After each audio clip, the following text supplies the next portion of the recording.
হাতে নিখোঁজ মেয়ের ছবি নিয়ে কান্নায় বুক ভাসান এক অসহায় মা। সন্তানের চিন্তায় যেন পাগল প্রায় হয়ে আছেন তিনি।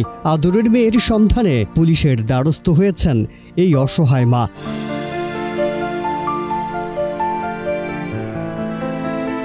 ঠাকুরগাঁও সরকারি মহিলা কলেজের ছাত্রী ছিলেন ওই ভুক্তভোগী। অনলাইনে প্রেম ও চাকরির প্রলোভনে কৌশলে বৈধ পাসপোর্ট ভিসা ব্যবহার করে তাকে ভারতে পাচার করে একটি চক্র। একমাত্র চোখের মণিকে হারিয়ে আহাজারি থামছে না স্বজনদের। আমার বাচ্চাটা আমার কাছে ফিরিয়ে দাও। তোমাদের কাছে আমি ভিক্ষা চাই। আমার সন্তানটারে আমার সবাই সহযোগিতা করো। আমার মারে আমার কাছে ফিরিয়ে দাও সবাই। আমি একজন অসহায় মা, কিছুই করতে পারি না। মোনালিসা হেভি ফ্লো 15 পিস প্যাকেটের সাথে 8 পিসের একটি প্যাকেট একদম ফ্রি।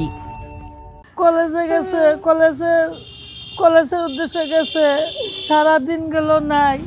আমি রাত্রে আসবে তাও নাই। আমার নাতি এই যে নিখোঁজ হইলো, কে বা অথবা কারা কোন জায়গায় নিল কোনো খোঁজ খবর পাই না। এদিকে ঠাকুরগাঁও সদর থানায় মামলা করা হলে মেয়েটিকে উদ্ধার করার আশ্বাস দেয় পুলিশ। জনপ্রতিনিধির মাধ্যমে জানতে পারি তারা এই চক্রের লোক সক্রিয় সদস্য। তারা ইতিপূর্বেও এই সকল ঘটনা ঘটছে এবং এই বিষয়ে অনেক সালিশ দরবারও তারা করেছে। আমরা মেয়েটিকে উদ্ধারের জন্য চেষ্টা চালাচ্ছি এবং মেয়েটি বেশ কিছুদিন আগে তার মায়ের সাথে যোগাযোগ হয়েছে। আমরা আশা করি খুব দ্রুতই তাকে বিদেশ থেকে ফেরত আনতে সক্ষম হবে। হয়তো একদিন পুলিশ উদ্ধারে সক্ষম হলে একমাত্র চোখের মণিকে নিজ বুকে ফিরে পাবেন এই প্রত্যাশায় দিন কাটান অসহায় মা।